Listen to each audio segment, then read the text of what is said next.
I'm gonna try to keep this short. Hair does not look the best.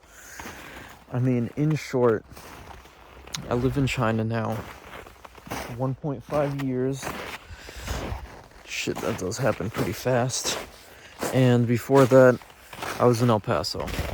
So that's the short of it.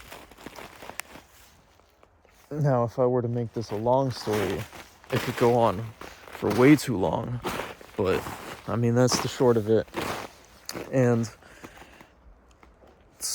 when I started this, I never assumed that this was going to be the end game, actually, even making this type of video, cannabis videos. I just figured, like, I was 16 and I wanted to make films, but that seemed a little too difficult, so I might as well just, shoot myself chiefing up, and, that could be fun and to make it cinematic. And actually, when I started, I had pretty hard business expectations of it too. That's the kind of funny thing. Like, even before I started the channel, I had totally justified it because I thought it could be like profitable and all that shit. But as soon as I started, like, I didn't even think about that. Like, I totally did do it just for the love of it. But I mean, when I was 16, even before I started blazing, well, actually, I mean, I've blazed like every day since I turned 16. Yeah, this story could be really long. Depends on how many details I want to add.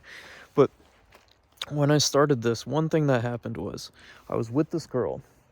It was like a 1.5 year long relationship. And, definitely just like a puppy love, like neighborhood girl kind of thing.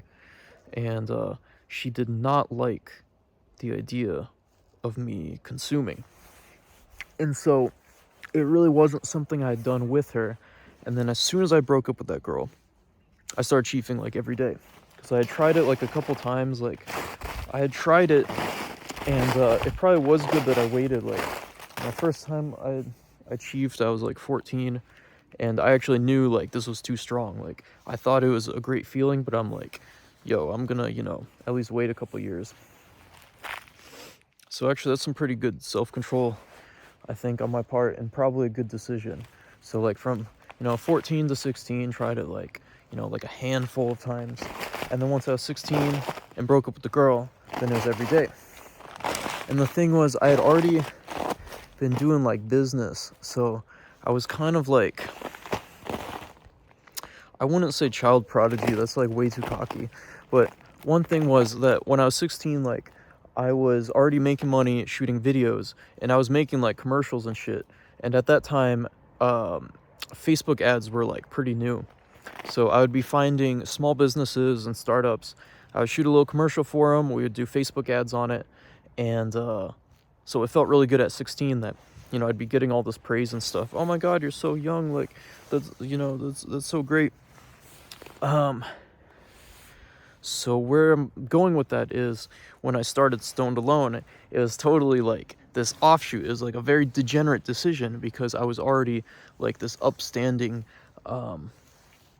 model citizen of a young guy, doing great things and like, having a business and stuff. So then doing this was totally like kind of a rebellious decision. And I'm very glad that I did it because, you can always grow up later and you can always, do boring shit later. And right now, that's totally what I'm focused on, is like doing boring shit and making money and stuff. So this totally was the right decision doing this because, like, I fucking loved it. It was so cool. And it was directly like a decision of passion. So we just hit 4:20 on the timestamp. So with that being said,